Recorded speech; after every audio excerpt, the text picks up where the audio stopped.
gimana setelah Jessica Iskandar? Ya, setelah kayak bukan ya aku nggak mau bilang setelah, kita masih pasti berteman dan aku masih sering ketemu El dan Jess. You know, aku nggak bisa merasa kayak apa, kayak kita ada history, jadi kalau ada history itu penting banget dan kita nggak boleh hancurin itu kayak langsung udah nggak lagi. Jadi Aku kalau ketemu mantan aku dibunuh sama istri gitu kan. papa saya hari ini masih teman sama mantan dia juga di England. Berarti definisi mantan di Indonesia sama di luar negeri mungkin beda. Mungkin beda ya. Aku lihat konsentrasinya kamu paling banyak investasi keluarga kamu maupun kamu ya. Investasi paling banyak di Indonesia. Iya. Itu kenapa? Kalau aku dapat kesempatan untuk investasi, aku pasti di Indonesia. Karena? Because aku merasa lebih banyak opportunity di Indonesia. Richard Kyle sama Pak Suwandi, thank you for coming lagi. Thank you juga. Video aku terakhir sama kamu banyak yang nonton, terus Oke juga lah ya. ini apa? Banyak yang komen. Iya. Nah, komennya tapi 70% bagus, ada juga yang miring-miring 30%. Iya. Iya. Kalau di dunia digital gini Pak, jadi netizen itu bebas menyuarakan pendapat. Jadi benar-benar demokrasi yang pure ya di situ deh mereka mengeluarkan pendapat mereka dan apa yang mereka rasakan. Itu gampang banget kali ya, tinggal mencet-mencet doang mereka udah bisa komen. Gitu. Iya benar. Gimana tinggal di Bali selama beberapa bulan terakhir juga ya? Enak lah, ketemu mama, junukin, say hi. Ya, jadi apalagi lagi urusin villa di sana. Dan ya yang lebih penting ketemu ibu, soalnya kan dia lagi sendirian. Karena jadi, papa kamu masih di OSI ya? Iya, iya. Okay. Tapi dia mau nyusul bentar lagi. Nah, aku hari ini ngobrol sama Pak Suwandi juga karena beliau ini pemain properti udah lama. Jadi mulai dari kerja juga di perusahaan properti besar sampai akhirnya membuat perusahaan properti sendiri. Jadi kita hari ini mau ngobrol-ngobrol mengenai bisnis properti. Tapi sebelum kita ke sana, ngomongin kehidupan Richard dulu karena kehidupan Richard itu dinantikan para netizen. Orang-orang pengen tahu after Jessica Iskandar what next gitu. Orang-orang kan penasaran. Masa sih? Iya, nih Richard ya, aku kasih tahu ya. Dulu aku kemarin beliin boneka Barbie, tapi anak aku mintanya Ken. Anak aku cewek, punya boneka Barbie udah berapa puluh biji, aku udah nggak ngerti deh tuh, minta mulu itu. Sampai akhirnya dia minta Ken gitu. Terus waktu aku video call sama kamu, ngobrol sama kamu, aku kasih lihat video kamu segala macam, anak aku tuh gak bilang apa? Kayak Ken-nya tuh anak kecil tuh. Oh bener sih, bener ya. Bener Jadi, ya, bener. Can you imagine like semua orang itu pengen, semua cewek ya, mungkin dari kecil karena dia ada Barbie, mendambakan sosok Ken. Iya. Jadi kenapa kehidupan percintaannya Richard itu jadi konsumsi publik yang luar biasa Pak? Kalau aku lihat karena Jessica Iskandar itu tough, ibu-ibu yang nge-raise anaknya sendiri ini dan akhirnya ketemu sosok Ken-nya gitu. Mantap. Jadi waktu itu nggak work out for some reason, nggak jalan karena nggak cocok atau gimana, akhirnya banyak orang yang patah hati karena sosok. Banyak sih yang ngomong kamu kayak Ken, tapi kan kalau Ken dulu aku lihat kayak kamu tinggi, ganteng, badannya bagus. Bener. Dia mungkin itu kayak ya kita udah bisa tahu dua dunia beda, mama papa yang bikin campur emang hasilnya kayak gini biasanya. Iya. Iya. So gimana setelah Jessica Iskandar apa karir malah makin bagus, yang pasti makin viral, makin terkenal. Iya, ya. Setelah kayak bukan ya aku nggak mau bilang setelah, kita masih pasti berteman dan aku masih sering ketemu El dan Jess. Kemarin aja sebelum aku balik ke Jakarta aku ketemu mereka, kita main sebelum Halloween. Dan itu aku kalau ketemu mantan aku dibunuh sama istri gitu. Itu tapi masih karena kadang-kadang sometimes masih ada feeling, masih ada apa-apa gitu. Enggak, aku karena aku respect semua orang. You know, aku nggak bisa merasa kayak apa, kayak kita ada history, jadi kalau ada history itu penting banget dan kita nggak boleh hancurin itu kayak langsung udah nggak lagi. Jadi feel aku sih itu nggak benar, soalnya bapak mama saya kayak raised me kayak padahal kamu jadi mantan atau udah diperiksa, kamu masih harus respect orangnya, soalnya kamu juga ada hubungan dari dulu.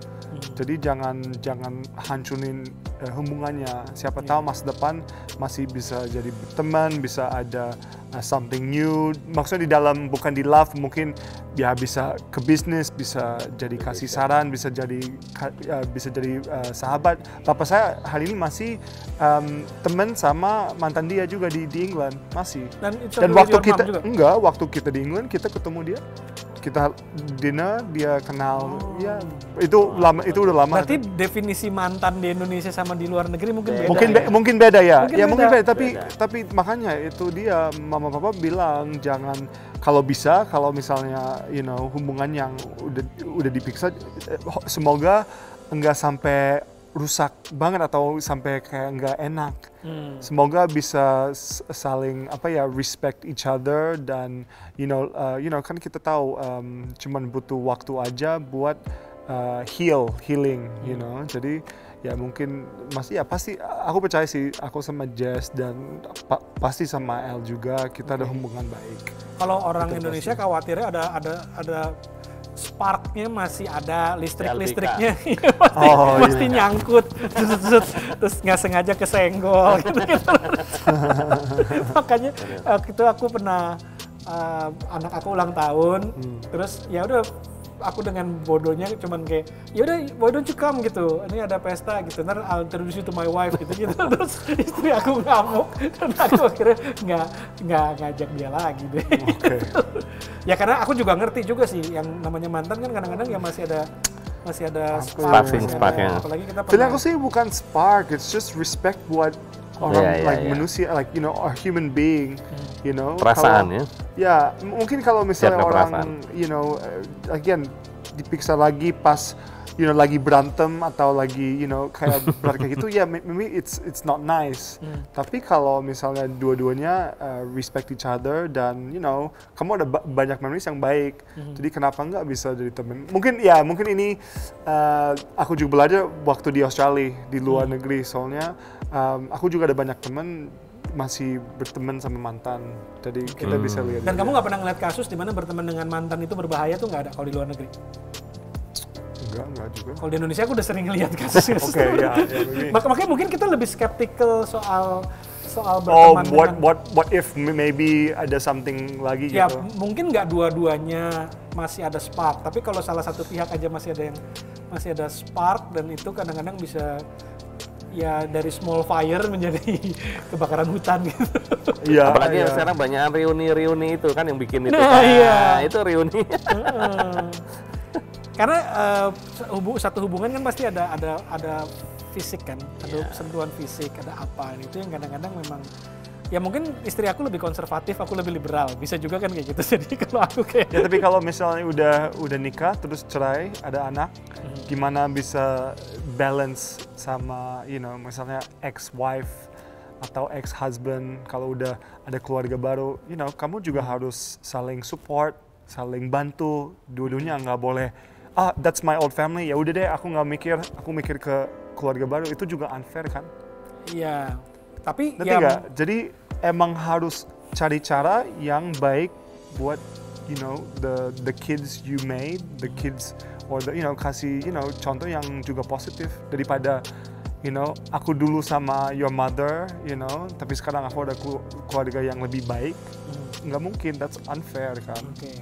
You know what I mean? Maksudnya gitu. Jadi kalau when you talk about hubungan di Indonesia, biasa nggak bisa deket sama mantan atau nggak bisa teman. Feeling aku sih it shouldn't be like that. Seharusnya kita harus kasih contoh yang baik juga. Misalnya ada broken family atau gimana.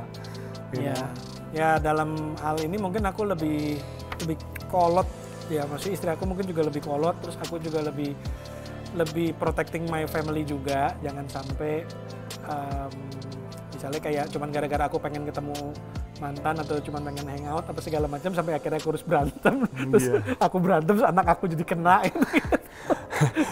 subjek ini kok jauh lagi dari kita mau ngomong tentang properti dan bisnis terus kayak mantan. Ini untuk meningkatkan rating dan untuk meningkatkan viewers. Udah belajar nih, Pak Rofi pinter. Udah ada di chat Kyle, asik. Oke, kita lihat.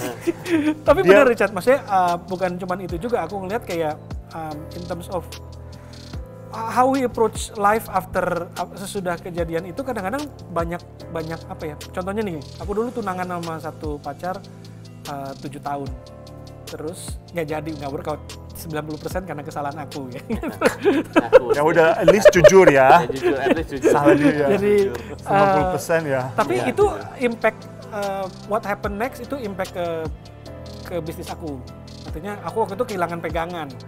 Yang tadinya oke, kita punya satu arah mau merit contohnya ya kan, kita nabung apa semua segala macam gitu-gitu, terus akhirnya aku jadi kayak tiba-tiba jadi bujangan lagi terus akhirnya impact bisnis juga. Akhirnya how we approach our business, aku jadi lebih ugal-ugalan, lebih berani invest ini, berani invest itu, yang tadinya mungkin ya Pak Suwandi kan juga kalau punya keluar. Nah aku juga ngelihat kamu juga beli villa baru kan di Bali, terus kamu juga tadi ngasih lihat foto-foto pembangunan kontrakan kamu, kos-kosan gitu-gitu. Ya, kan saya bukan, aku nggak mau sebutin pribadi, tapi kan saya villa keluarga. Soalnya pasti ada ya. Nggak apa-apa kalau kamu kaya juga orang-orang jadi makin naksir kamu. Nggak mungkin ya. Ini lebih ke villa keluarga dan pasti, kan sekarang aku udah ada ponakan, kan Jacqueline, kakak saya udah ada anak baby. Jadi kan kita keluarga beli villa ini buat for us. Jadi kita bisa kumpul di hari Natal, tahun baru, lagi holiday, semua bisa kumpul di satu spot di Bali gitu. Iya, mama papa mau begitu sih. So you quite close with your family dong? Iya, definitely, pasti. Dari dulu kan ya emang feeling aku sih belajar banyak hal dari keluarga dan bokap nyokap. Memang ini kamu udah punya long term plan waktu itu, memang pengen beli villa di Bali atau apa segala macam gitu? Ya, emang tetap di Indonesia.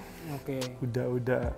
Jadi emang kamu udah komitmen juga untuk tinggal di Indonesia berarti ya? Iya, pasti. Cinta Indonesia dia. Ya, dan berbisnis juga di Indonesia. Ya. Aku juga bingung kadang-kadang, aku baca netizen ada yang ngomong kayak yang misalnya kayak parasit dibilangnya gitu kan. Aku tahu kamu income-nya banyak juga. Kamu juga punya bisnis kiri kanan depan belakang yang orang-orang nggak gitu aware gitu ya. Jadi mungkin mereka asal-asalan ngomong tanpa, one of the things yang aku lihat dari netizen, mereka gampang sekali memberikan komen tanpa ngecek fact-nya, ngecek kenyataan. Ya, gitu. itu lebih biasa sih. Ya, dan aku lihat kamu ternyata punya visi bisnis. Ya. Punya. Ya. Dan apalagi juga ada, ada info yang fitnah kan. Jadi ya itu maybe part of the game di dalam dunia entertainment. Jadi maksudnya semua orang ada berhak untuk kasih suara. Kan itu juga demokrasi, right? Kita bisa pakai suara buat speak up. Kita bisa ngomong apapun. Jadi nggak boleh kayak, maksudnya harus terima apa yang orang ngomong. Dan nggak semua fakta, nggak semua real. Banyak yang juga gossip atau BS.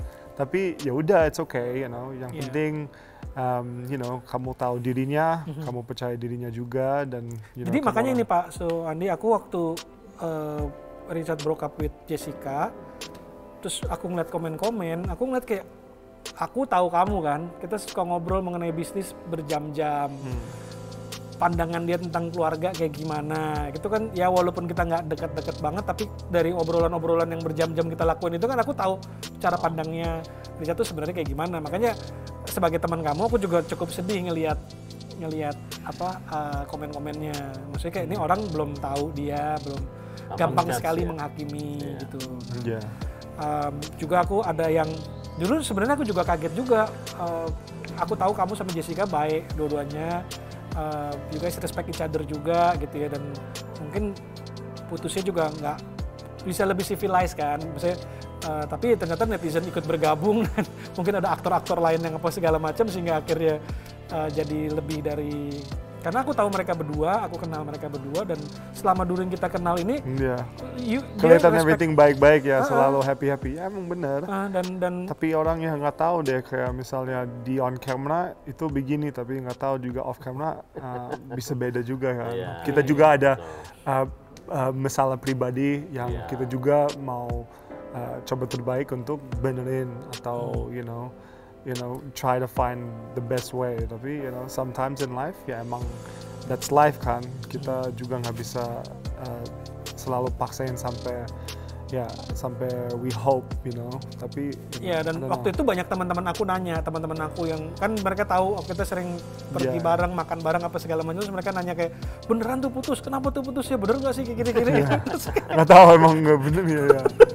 Terus aku bilang jangan percaya sama semua yang kamu dengar dan lihat gitu.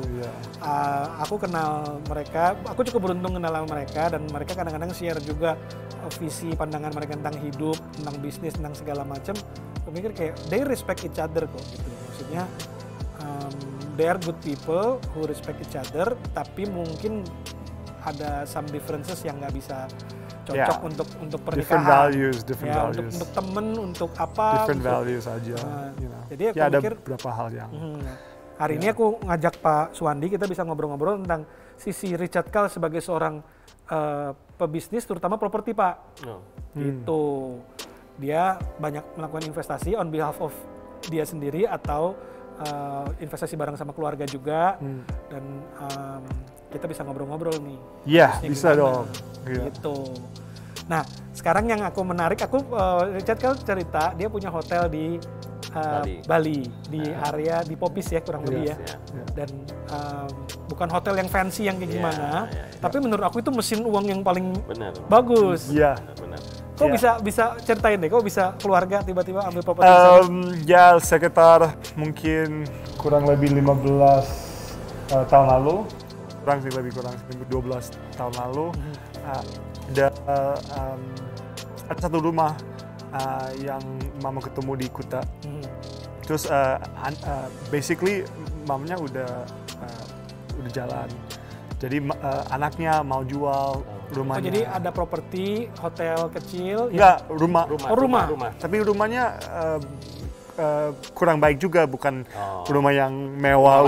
Rumah tua lah. Rumah tua. Terus anaknya mau jual satu rumahnya, dan plotnya lumayan deh. Aku nggak tahu sekitar berapa size-nya, lupa sih. Seharusnya aku tahu. Tapi mereka mau jual cepat. Jadi mama kayak langsung masuk kayak mau berapa. Ya, dan dia ngomong sama bokapnya kayak ini ada tempatnya di Kuta, dan kan jarang banget ada opportunity di Kuta gitu. Jadi mau nggak kalau kita, misalnya kan mereka nggak mau bikin rumah, kan mereka pasti kalau bikin beli tanah ini atau tempat ini emang buat investasi. Dan mama papa kayak, kan bapak saya orang finance, jadi dia langsung mikir ke bisnis.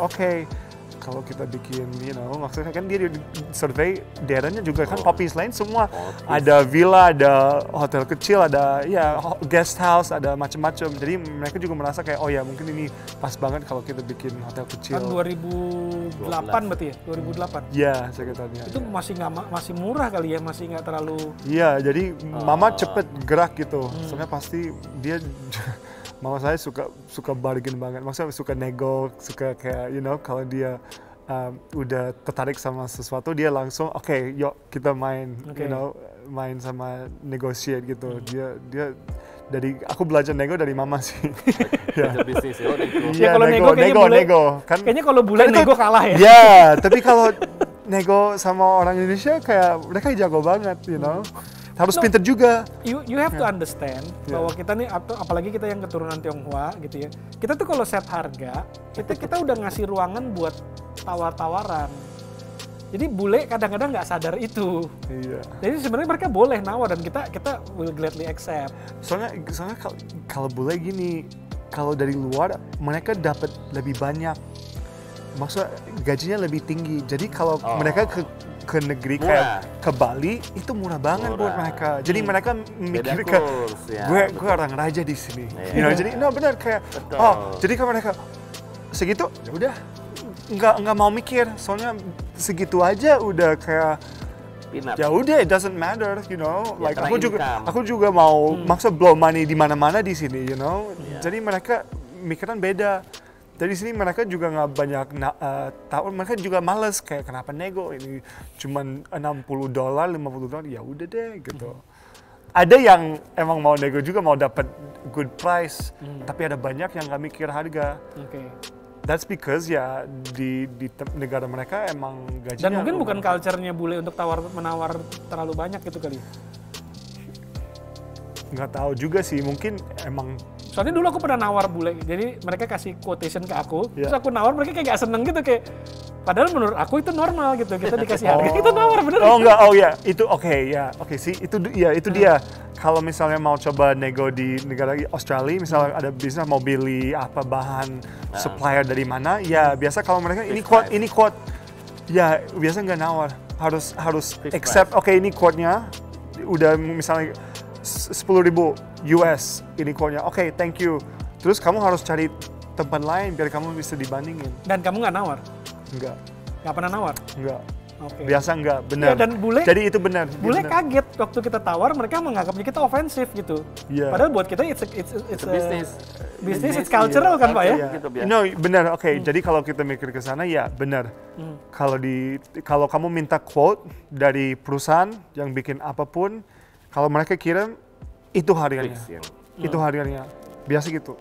Sama aja kalau misalnya toilet harus diganti atau sama ya orang apa plumber, you know, orang ya yang urusin air kan. Ya, mereka kamu bilang aku harus ini. Nanti mereka kasih quote. Itu dia. Kemungkinan ya kalau kamu bisa bantu mungkin kalau aku setuju sama semua yang kamu mau betulin di rumah aku, tapi boleh nggak ada tambahan ini bonus. Dan itu bonusnya aja. Mungkin bantu bisa nggak atau tolong pasang ini yang gratis, jangan ditambahin berapa jam. Maksudnya kan kita dibayar per jam. Jadi kalau dia misalnya makanya dia kasih quote per jam. Oke, ini 12 jam kerjaan. Jadi itu quote-nya itu udah termasuk. Selain bahannya atau ya yang lain-lain lagi, selalu ini sekitar kerjanya, waktunya ini aku perlu dan ini harganya. Oke, jadi seorang Richard Kale sekarang nawar nggak? Enggak, kalau itu enggak. Di Indonesia juga udah nggak nawar? Oh, nawar di Indonesia, iya nawar dong. Kamu hidup di dua dunia, kamu di Australia, terus kamu ketemu kayak gini. Aku nawar tapi ada batasnya, jadi kalau gue mikir ya udah deh, udah. Aku kayak mungkin aku pasti nawar, cuman nggak nawar sampai kayak harus nggak bisa nih, ya udah jalan, udah mau cabut gitu. Gue nggak sampai gitu, gue kayak aku pengen produk ini, aku nawar, ayo kasih dong bagi, maksud kasih sesuatu yang ya beda tipis nggak apa-apa, ya oke, gue mau. Itu udah puas gitu. Jadi you terutama mama kamu yang akan do all the lebih banyak tawar-menawar gitu ya? ya? Kalau aku sih aku jelek kalau nawar. Nah, kembali ke properti itu. Setelah dapat kira-kira harganya berapa miliar atau berapa gitu, tahu? Apanya? Itu. Lupa deh. Lupa. Ya. Dan itu akhirnya dirubah menjadi hotel berapa kamar? Ya, diboborin, hancurin semua. Dibikin desain. Bawa arsitek semua dari Bandung yang mama udah kenal. Ya. Jadi berapa kamar? Soalnya sebenarnya mama juga punya beberapa kosan dan kontrakan di Bandung. Jadi mereka udah bangunin di sana, jadi dia bawa maksudnya tukang yang sama ke Bali. Iya. Dan itu akhirnya dirubah jadi berapa kamar? Jadi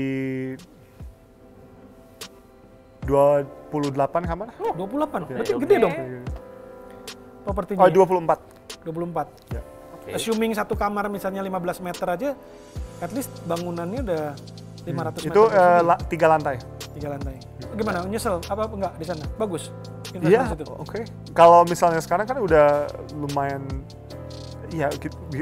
udah lumayan tua, tapi maintaining masih oke banget.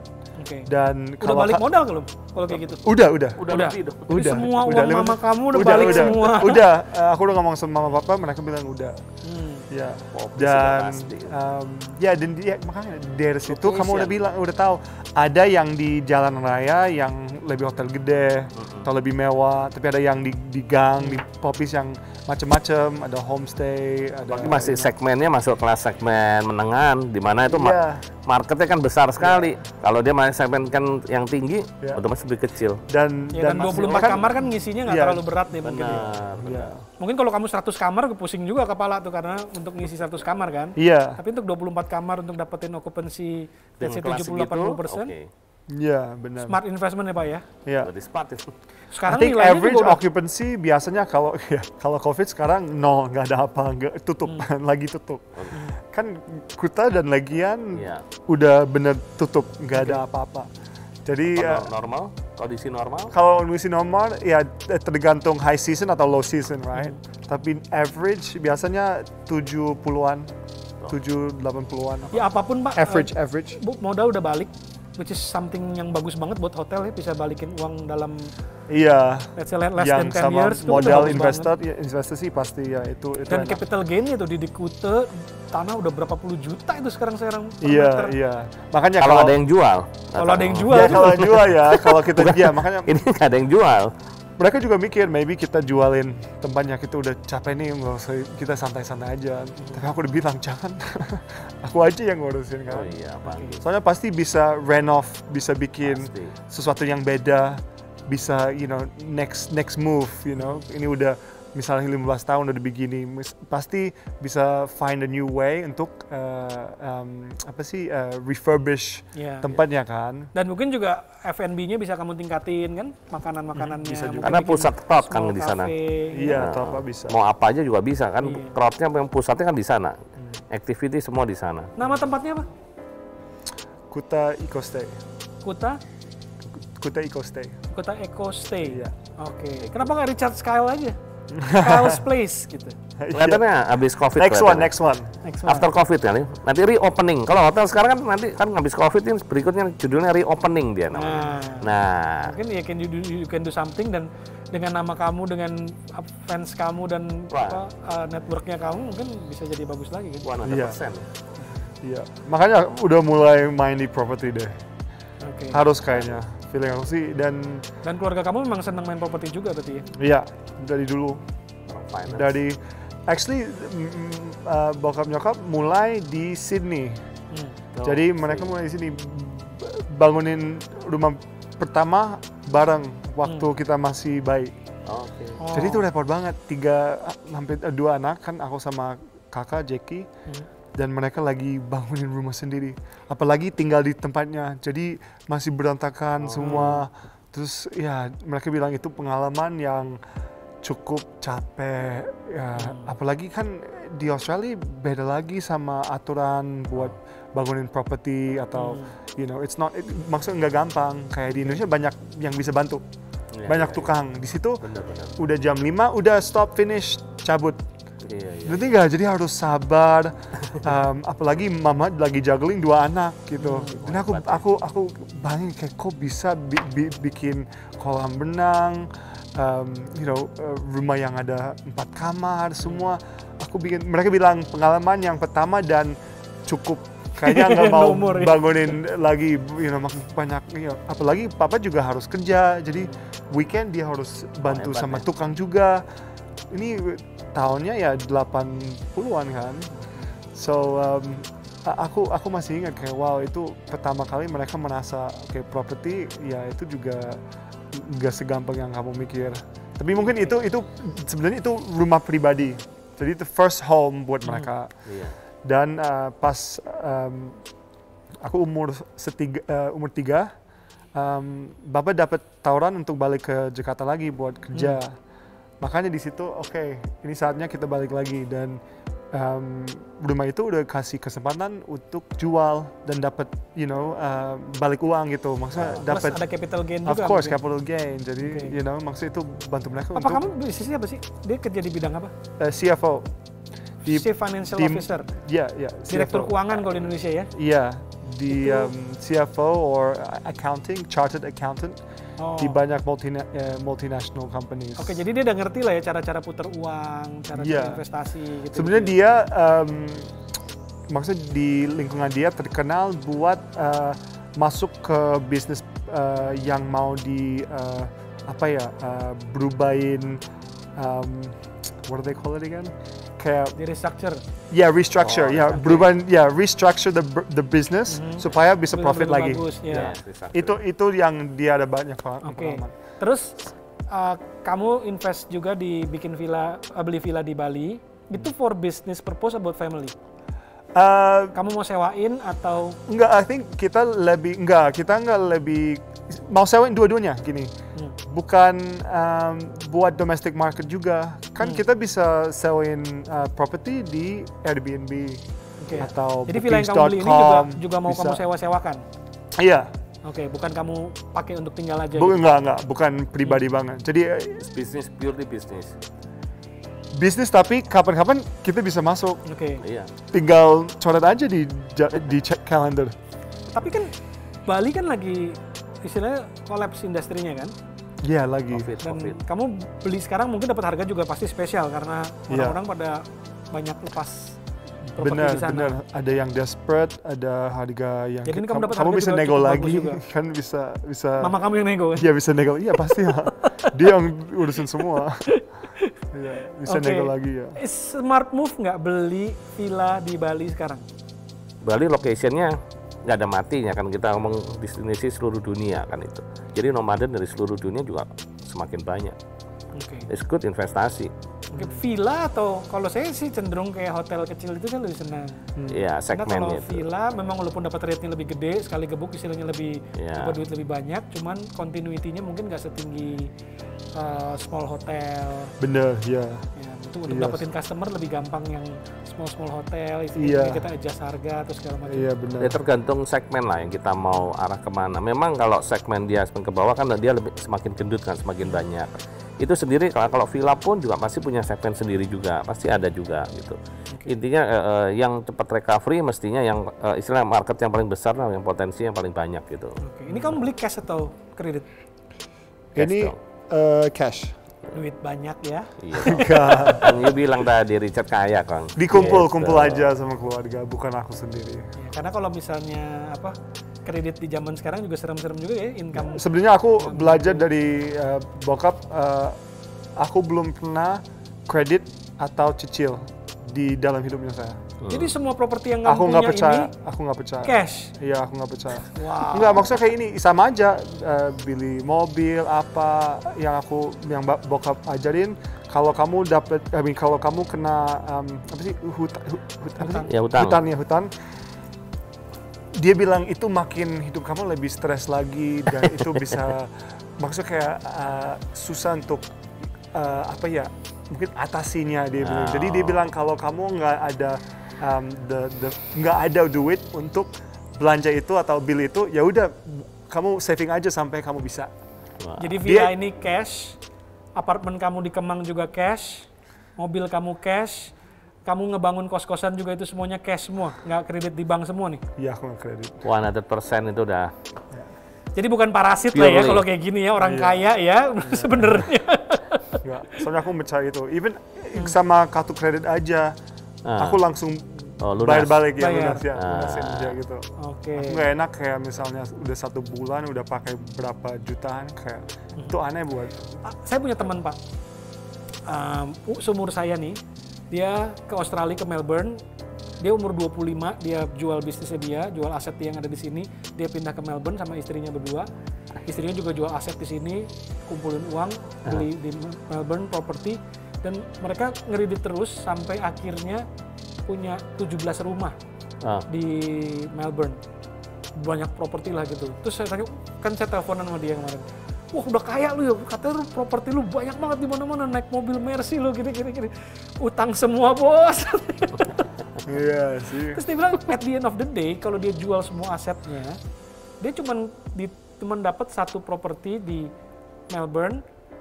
Dia jual dan dia bayar utang semua. Dia tinggal 1 properti yang bebas utang senilai 1 jutaan Australian dollar. Terus saya bilang, lah kok jadi kayak mendingan gua? Maksudnya saya pikir tadinya hidup dia di Australia, tapi karena over leverage kayaknya dia. Terlalu banyak utang, ambil properti lagi, dia utang lagi, ambil properti lagi, utang lagi. Terus maksudnya kayak, dan misalnya kalau ada pandemi saat ini, kayak lu lagi nggak tahu dipecat atau nggak ada kerjaan atau gimana, itu yang makin stres. Kalau aku sih padahal ada pandemi aku nggak aku jadi harus mikir cari duit di mana ya, tapi nggak harus kayak harus bayar cicil ini, harus cicil itu. Ada pressure yang terlalu berlebihan lah gitu ya. Apalagi kalau ya misalnya ada keluarga juga, itu tambah, menurut saya itu kayak kurang baik kalau ada banyak cicil.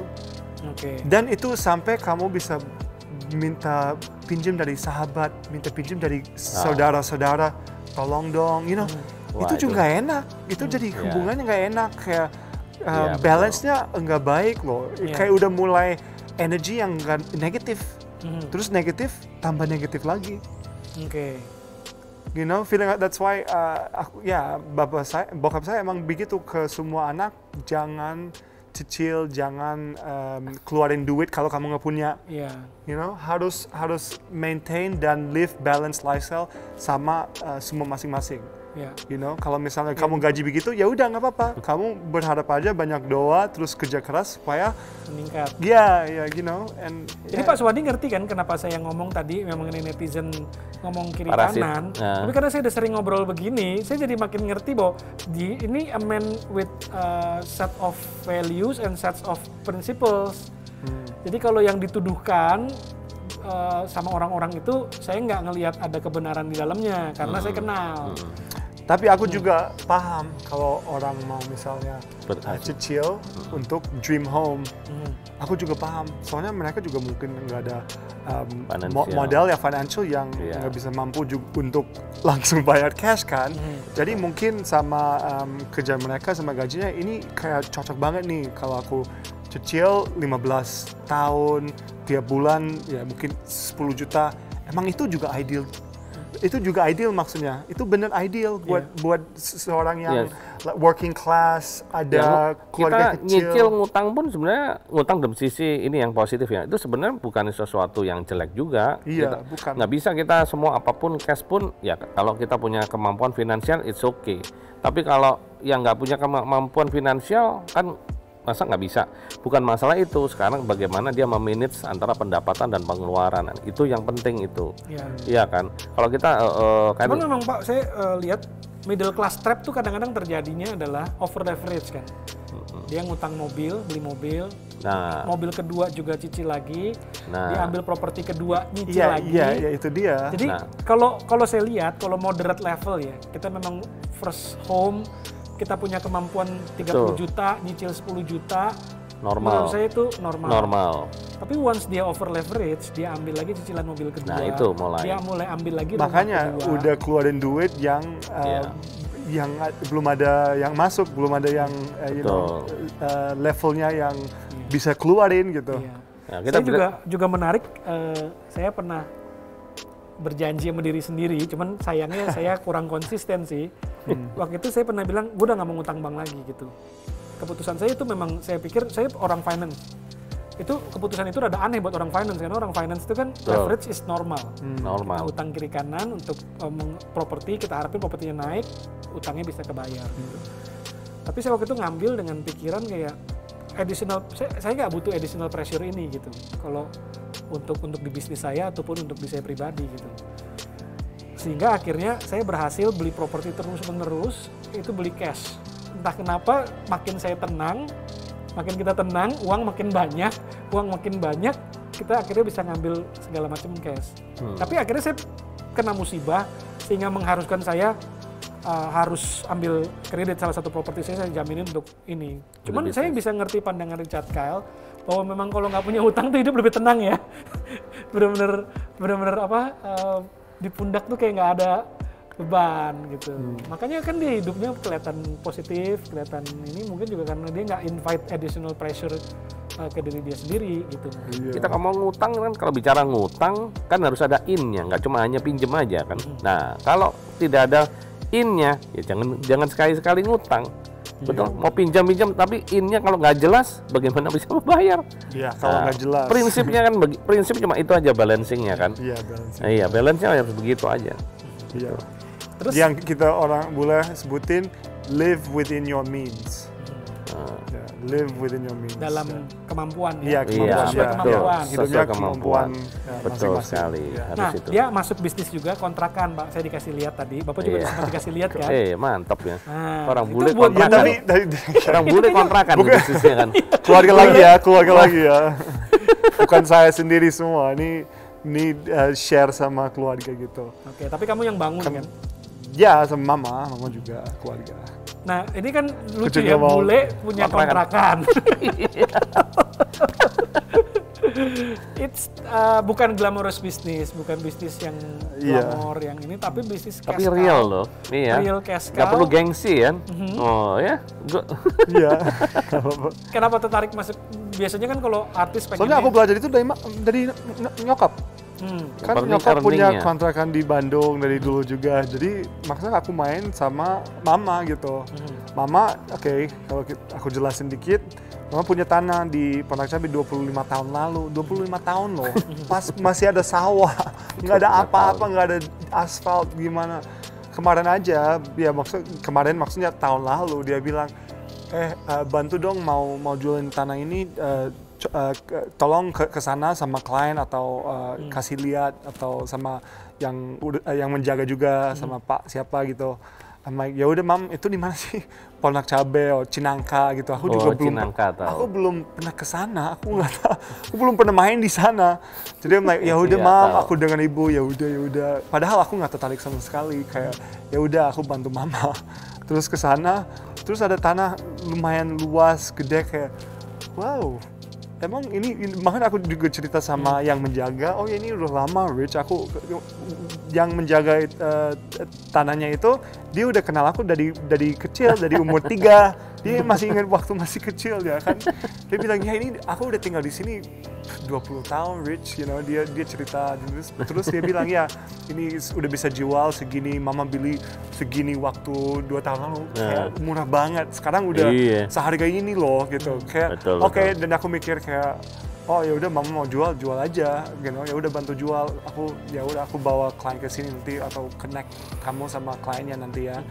Terus aku sadar pas aku kayak jalan keluar, aku lihat wah ini tempatnya udah mulai Develop. ya develop, udah lancar, udah ada flyover nih, ada ini Yang itu. come out with the idea untuk jadi kontrakan atau kos-kosan siapa? Yang keluarin idenya? Enggak, aku bilang aku. Oh, you're the one who suggest aku bilang, gitu. Kamu ya yang aku suggest.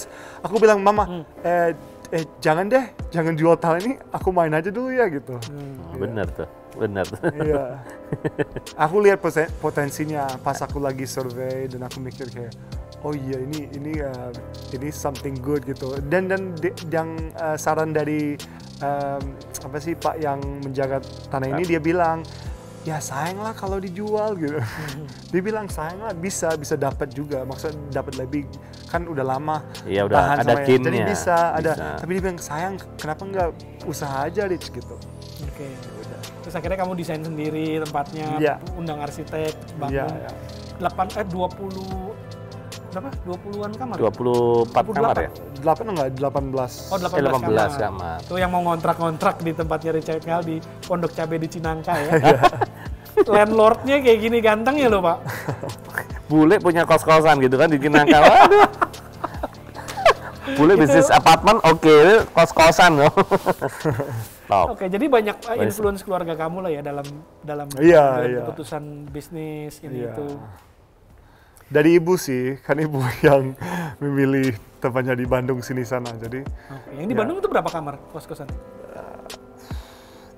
ya ada lebih 10 lebih gitu. Lebih dari 10 kamar Iya, juga ya. iya. Berarti sebenarnya untuk passive income tuh udah enak banget ya. Nggak usah ngomongin capital gain deh untuk passive income dari. Ya dan enaknya juga kayak ada saudara yang bisa bantu menghandle gini gitu. Jadi itu keren sih. Maksudnya kayak kita ada yang bisa bantu. Karena misalkan mama kalau mama urusin semua sekarang dia pasti repot, capek. Oke. Jadi dia nggak Ada harus orang kepercayaan banyak. berarti Iya, ya. jadi Yang nggak harus penting banyak. itu. Dia nggak harus sekarang ya seumur dia udah bisa lempar ke anaknya, udah bisa lempar ya ke saya juga. Nah, gitu. aku ada pertanyaan terakhir nih. Kamu kan di Indonesia, di Australia, dan di Thailand, di Bangkok ya. Dari 3 negara ini, aku lihat konsentrasinya kamu paling banyak investasi keluarga kamu maupun kamu ya. Investasi paling banyak di Indonesia. Iya. Itu kenapa? Apa Mungkin returnnya paling tinggi? No, enggak. Lebih ke asalnya kan mama papa kayak gini.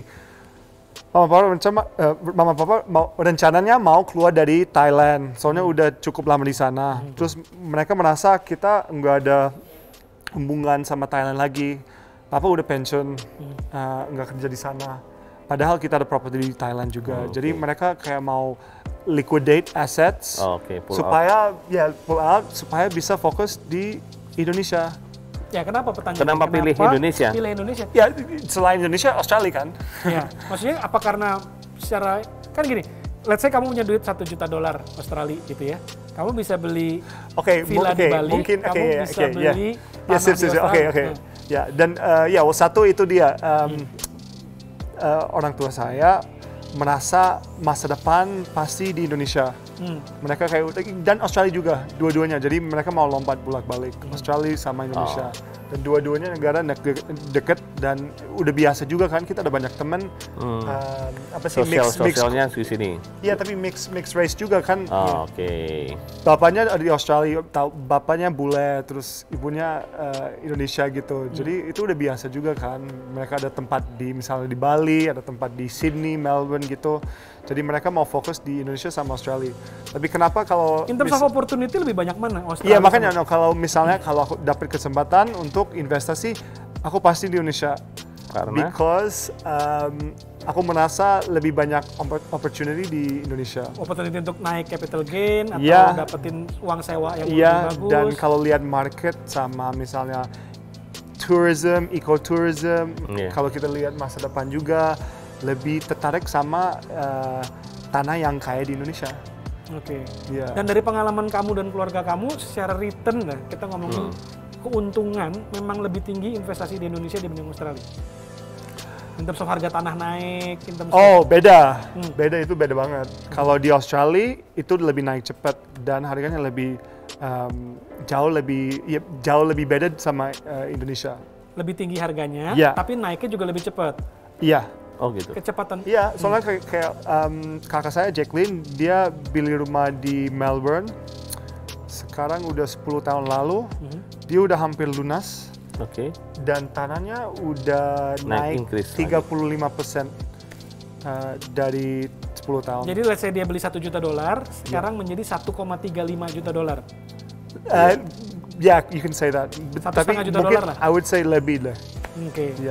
Nah, kalau gitu lebih bagus di sana, kenapa Yud lebih tertarik di Indonesia? Bener. Ya, mungkin itu juga capital kan. Jadi modalnya, mungkin aku ada capital modalnya bisa main di sini. Jadi kalau misalnya yang mungkin my gaji atau my gain dari cari duit, ya mungkin kalau gue ke Australia, ya mungkin main di smaller property atau lebih di luar kota atau enggak properti yang mewah gitu. Soalnya kalau menurut saya kalau hidupnya fokus di Indonesia, ya udah kenapa aku nggak fokus juga di negara yang aku mau tinggal. Berarti settling down di sini udah satu keputusan bulat lah ya. Mama juga bolak-balik ke sini. Artinya udah nggak ke Thailand lagi. Di previous video kita kan kamu enjoy juga hidup di Thailand gitu-gitu. Tapi mungkin temen udah lebih banyak di sini kali gitu ya sekarang ya. Kehidupan juga udah lebih banyak di sini. Aku feelingnya gitu deh. Mungkin kalau adik kakak kan mereka juga di Australia. Jadi aku lihat mereka kayak emang bener mereka tetap di Australia dan mereka juga investasi di Australia. Tapi kalau misalnya aku yang beda. Aku fokus di sini aja. Jadi aku emang bener cinta Indonesia dan aku bener mau fokus hidupnya di sini. Kayak seperti mama sih. Dan feeling aku sih kenapa gue juga balik dari luar balik lagi ke Indonesia itu udah 7-8 tahun lalu.